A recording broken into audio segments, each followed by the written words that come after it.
तुमने स्मिता को बेहोश किया था? यहाँ पे मैं कैसे लेके आती थी पीठ पे बिठा के? अरे बस करो तुम और लड़ना। स्मिता कहाँ जा सकती है? कहाँ होगी वो? मगर मैं जहाँ भी उसे उस स्मिता को कुछ हुआ था। क्या? स्मिता गायब है? आज नहीं। स्मिता गायब कैसे हो सकती है? मैं भाभी तेरे वही सोच रही हूँ। कहाँ गई वो? आप ऐसे कैसे बिना सोचे समझे स्मिता के साथ ऐसा कर सकती है? प्लीज भगवान के लिए अपनी हताशा में उल्टे सीधे काम करना बंद कीजिए।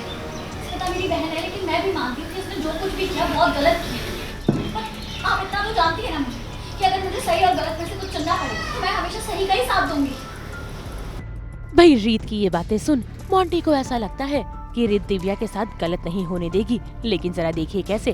भाई दिव्या तो रीत की कोई बात सुनने को तैयार ही नहीं है और वो मोंटी को और भड़का रही है। ऐसे में देखिए कैसे भाई अब राघव के बाद मोंटी ने ध्रुव को भी अपने कब्जे में कर लिया है।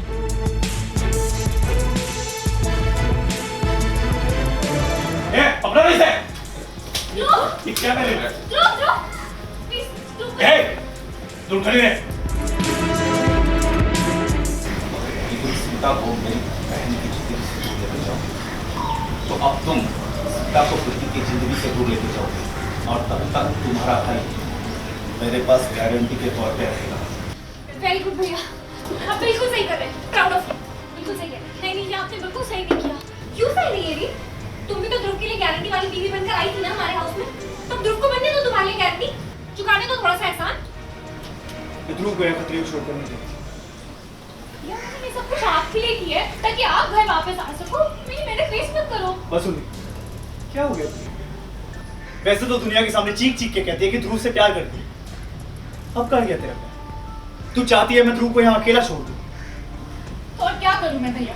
इसे मेरी कोई परवाह नहीं। आपको मेरी परवाह तो ऑफ कोर्स मैं आपके बारे में सोचूंगी ना। आप प्लीज मेरे साथ घर चलो। भाई ये सब ड्रामा देखकर तो देखिए कैसे रीत अपना शातिर दिमाग चलाती है ताकि वो इन गुंडों को डरा सके और रीत का ये प्लान कामयाब भी हो जाता है। सॉरी दिव्या, मैं ये करना नहीं चाहती, पर आप लोगों ने मुझे मजबूर किया ऐसा करने।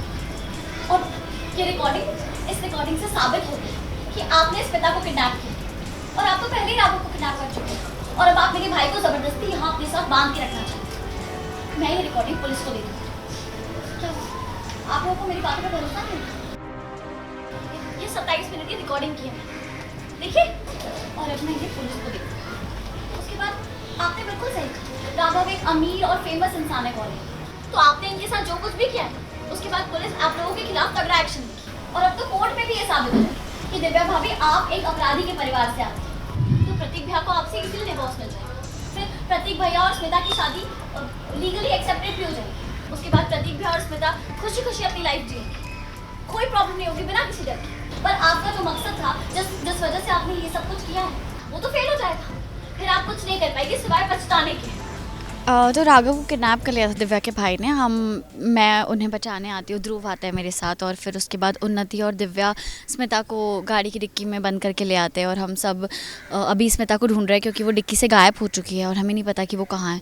तो मतलब यही सारी बातें चल रही है। तो वो जो दिव्या के भाई है वो कहते हैं कि अब मैं ध्रुव को रख लूँगा एज गारंटी जब तक तुम स्मिता को उस घर से बाहर नहीं निकाल देती। तो उनका मेन पॉइंट तो यही है कि प्रतीक और स्मिता दूर हो जाए, एक दूसरे से अलग हो जाए, उनका जो भी उन्होंने शादी वादी किया वो रिश्ता ख़त्म हो जाए। और रीत भी कहीं ना कहीं यही चाहती है, बट ये कोई तरीका नहीं है ये सब करने का।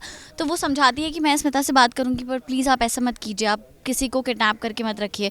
फिर उससे कुछ समझ में आता नहीं है, कोई रास्ता दिखता नहीं है, तो वो सोचती है कि अब इन लोगों को बेवकूफ़ बनाना पड़ेगा। तो वो एक ट्रिक अपनाती है कि चलो मैं ऐसा बोल सकती हूँ कि रिकॉर्डिंग कर लिया है मैंने बातों की, तो आप सब जेल चले जाओगे। तो वही वो अपना रिपोर्टर वाला दिमाग लगा के उसने ये सब किया है और फिर फाइनली वो चीज़ हो भी गई। मतलब लोगों ने एक्सेप्ट भी कर लिया कि हाँ अच्छा सच में रिकॉर्डिंग कर ली होगी, बट मैंने ऐसी कोई रिकॉर्डिंग नहीं की थी। तो फिर उसके बाद फाइनली वो हमें छोड़ देते हैं। हम लोग सब अभी जाएंगे स्मिता को ढूंढेंगे, आगे पता नहीं क्या होगा। भाई फिलहाल रीत की ये बातें सुनकर मोंटी ने सभी को छोड़ तो दिया है, लेकिन अब देखना होगा कि आखिर कैसे राघव और रीत स्मिता का पता लगाते हैं। मुंबई से कुणाल उपाध्याय के साथ ब्यूरो रिपोर्ट।